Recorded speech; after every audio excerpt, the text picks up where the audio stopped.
Hey, what's up everyone? This is Quentin Figueroa with SlayerMint.com, and in this video I would like to talk to you about having the courage to be original. So we hear a lot, like in colleges, schools, governments, everywhere, people talk about how important it is to be original, right? People are always saying like it's good to be creative, it's good to be original.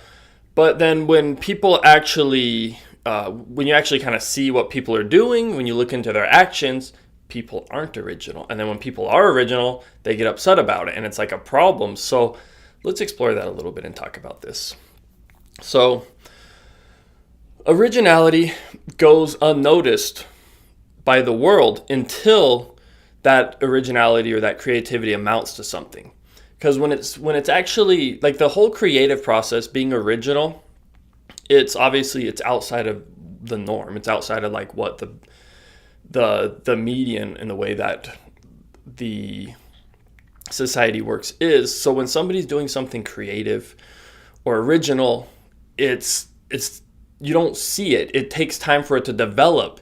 It's a slow process, and it's something that kind of has to be worked with and fostered over many iterations for it to finally reach fruition.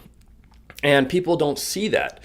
People don't see the beauty of something brewing slowly and working slowly and becoming something of value later, right? So they'll look at kind of the short-term effects of something and be like, this is stupid, but they won't look at the long-term rewards of that thing that they think is stupid and where it's headed because they don't fully get it.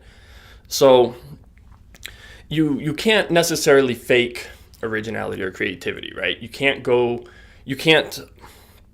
to school and be like, I want to learn how to be original. You can't go read a book and be like, how do I become more creative? I mean, it doesn't necessarily work that way, right? Because true creativity and true originality, it comes from within, not from without. You don't get it from some external source. Creativity and originality is inside you already. You just need to find the way to unlock it and to turn it into something of value. You need to actually create it into something and foster it until it becomes that something, right? It's not something that you go like, I'm going to learn about original things at school. It's like, that's not how it works. School teaches you what's already done. It doesn't teach you what you can create that's going to be of value sooner. School can't teach you what it is inside you that you feel as kind of being important or necessary or that you're passionate about, that you love, any of that. It can't put that into you. It may be able to help you to a degree, get it out or whatever, but creativity and originality as a whole, it's not something you get from something external. It's within you, right? So these are intrinsic in all of us, creativity and originality. And it's up to us to unlock it, but most of us don't appreciate the process of unlocking it. We see it as a burden or as hard or as a struggle or as just something that's not worth pursuing.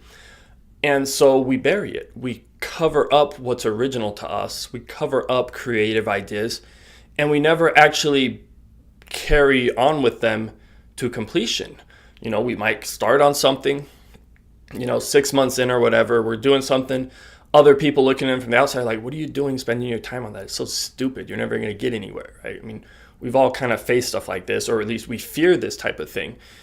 And it happens. And what the real power of originality is being able to push through that and actually continue on and continue building that thing of value that within us is just begging like to be released. It just needs to come out. We have something inside of us that needs to be said, and we need to have the, understanding and patience, and we need to have the capacity to actually turn that into something, right? So by default, as I was saying, the world is unoriginal. The world is stuck in the way that it's always been in, and it's not necessarily a bad thing, but it's something to kind of understand. It's like the world has its organizations and institutions which do things the way they've always done. The world moves forward very slowly. So we have, religious institutions that, kind of show us the way that philosophy should work. We have governmental institutions, which show us how society should function and how economics should function. We have colleges and schools. They tell us this is kind of how learning should function. So we have these institutions which kind of in a way monopolize, or they govern how the norms of society and the processes for society work. And these institutions are very slow and very against adopting different ways of doing things or better ways of doing things for a number of reasons. But we have to recognize that the world in itself is very unoriginal. What we do, the way we do things. I mean, our legal system, it's like the way we did it 200 years ago. There hasn't been a lot of change in our legal system. The schools, there hasn't been a lot of change in the way we do college. There hasn't been a lot of change in a lot of the things we do because the world is quite unoriginal and quite averse to original ideas and creative ideas, right? So everything is stale, and the worst part is when somebody does come up with a better idea or a new way of doing things, it's completely fought against, it's covered up, and people will do anything they can to keep it away. And the main reason that is because it makes them uncomfortable. It's a change, and change is uncomfortable. People don't like change. They don't like, doing something new. They want to continue doing what they've always done. They want to be comfortable, and they want to they for the most part gravitate towards kind of what's easy, what's normal to them. And when there's some new creative way of doing things, people are slow to adopt it. They're slow to appreciate it, and especially slow to even understand it and what it does and how it helps. So the world is very kind of unoriginal because of this type of thing, right? So it's funny because, we say originality is great. Creativity is great. Colleges are like, oh, we want to teach people to be creative and innovators and entrepreneurs and blah, blah, blah. But yet when somebody tries to do that and they push up against the status quo, they're attacked like immensely. So it's just, it's like most things that people do.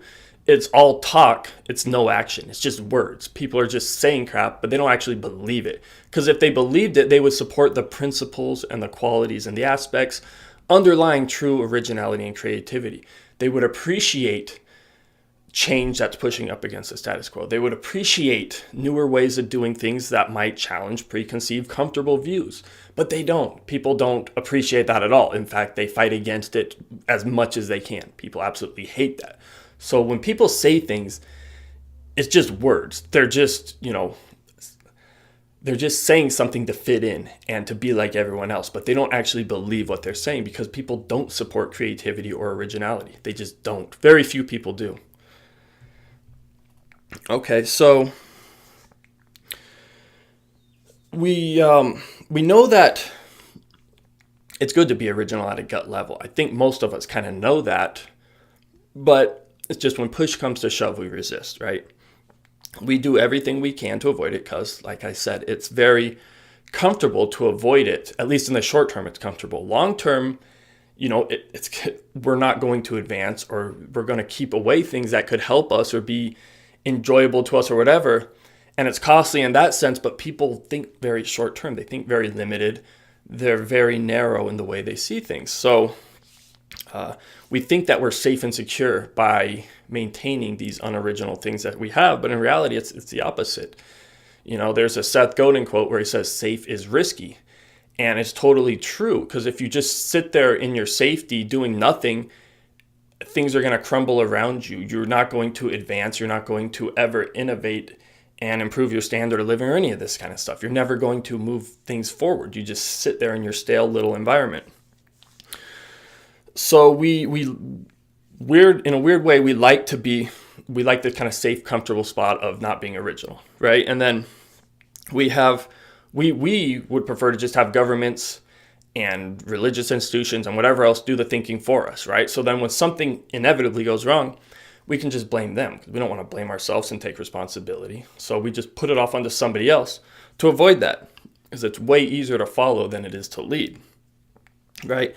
It's hard to actually listen to our inner voice that's creative and original, telling us something that we know to be true. And it's hard for us to actually listen to that and synthesize it into something real. That's super hard in it for a number of reasons, in a number of ways.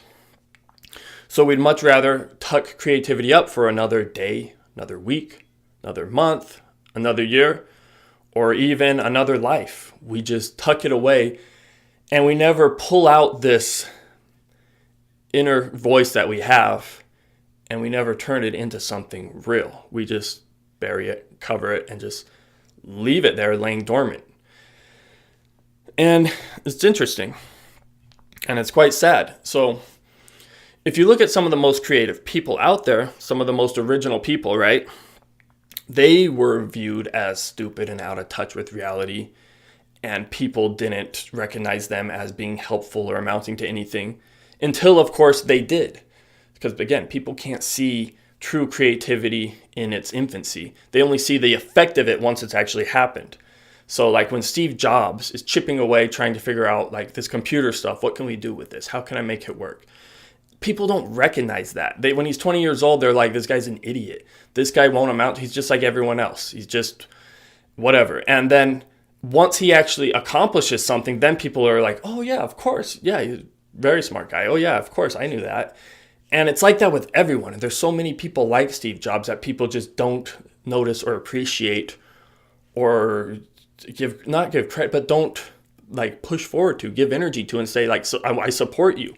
You just don't see that much, right? Instead, it's like attack. It's like, what are you doing? What are you doing going against the status quo? And a lot of it is because people can't recognize creativity in its infancy. So when they see somebody doing something different, they don't see the same vision that the person doing it does. So they can't see kind of where it's going to lead to or what it might become. And they're unable to share that long-term vision. They don't understand kind of the creative process and how it works. So it kind of keeps people from wanting to help out other creative people or to move things forward. That's kind of how this stuff works. And it's like this with everything. People never recognize genius until it's right there smack in their face, shouting at them at the top of its lungs, right? Until you have an iPhone saying like, this is the freaking way to do a phone and here's the end result, boom, take it. Until you have that, people are like, no, that probably won't work. That's not a good idea. No, it should just be the other way, right? Until you have the internet working the way it does, until you have Bitcoin working the way it does, until you have all these creative innovations working the way they do, people are like, oh, that could never work. That's not going to work. Oh, no, that's stupid. And that's just kind of how this is. And it's sad because without this process of people being creative and following through and turning into a reality, it's just unrecognized. So there's a quote by Schopenhauer, which basically says exactly this. Arthur Schopenhauer says, quote, all truth passes through 3 stages. First, it is ridiculed. Second, it is violently opposed. Third, it is accepted as being self-evident, end quote. And that's exactly right, because that is how the creative process works. That is what happens. So what am I saying? I'm saying that people need to have the courage to follow themselves, right? Stop looking for others to do the creative process for you. It's not going to happen. Other people can't be creative for you. You can't have some other place teach you to be creative. I mean, it can help or whatever, but you have this internal compass. You have these internal things that you want to create within that nobody else shares with you. They're unique to you. You have the roadmap to do them. You see kind of how it could work. And of course, yeah, it's not perfect. You could have a ton of bad ideas or whatever, but at least try doing something that's of your own and putting it into reality. And the more you do it, the better you're going to get at it. And it's just, why would you want to cover something up and not contribute yourself to the world? It's crazy. And the people we respect and like the geniuses and all these great people, that's precisely what they do. They don't cover up what they are. They share it with the world. They pull it out of themselves and show you this is why this is what we need. This is something of value. This is something that is worth creating and pursuing. And they have the understanding of where it could go, and they just keep chipping away at it until it becomes a reality, right? And yeah, nobody knows what that could be better than you. Nobody believes in you more than you. So it's like, why would you not support yourself in creating that unique value that you have, right? And if you look back at all the greats, right? Steve Jobs, Elon Musk, Albert Einstein, Isaac Newton, all these people, all of them, they followed their originality to the conclusion, right? Unlike most people, they don't stop in the middle and say, you're right, screw it. They say, no, I'm going to push through. I'm going to continue on with what I believe and see, and I'm going to complete it. I'm going to bring it into fruition. I'm not just going to talk about it. I'm not just going to pay lip service to originality and creativity. I'm actually going to turn it into something real. And that is what all these people do. You had the guts to keep going. And you can't fail unless you give up. If you never give up, you keep trying, you keep taking different angles, you keep doing new things until something within you gains traction and works. You just keep going, right? You can't fail unless you give up. And that's what these people do. And the more energy you throw at something, the more thought, the more energy you put in something, the more it's going to grow. The more that idea is going to grow, the more it's going to gain momentum, the more people are going to take notice and get behind it. You just got to keep chipping away at it. You just got to keep putting energy on it, right? And this leads me to an Einstein quote where he says, quote, "We cannot solve our problems with the same level of thinking that created them," end quote. And it's absolutely true. So we need to go out there and be original, right? We can't just sit there thinking the way we've always thought.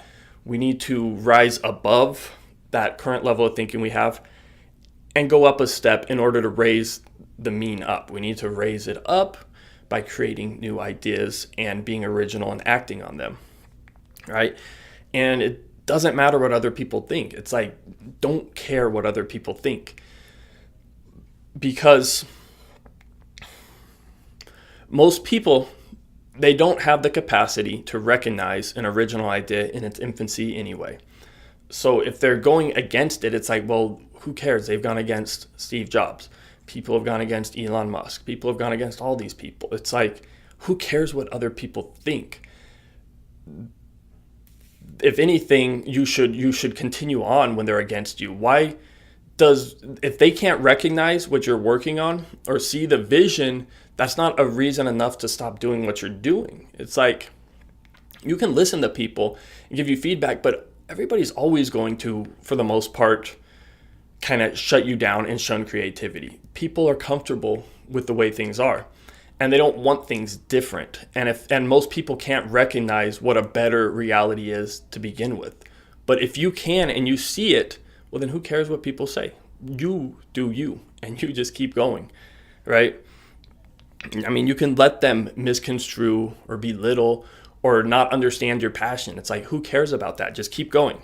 Because like all these other great people throughout history, sooner or later, your originality and your creativity will become their reality.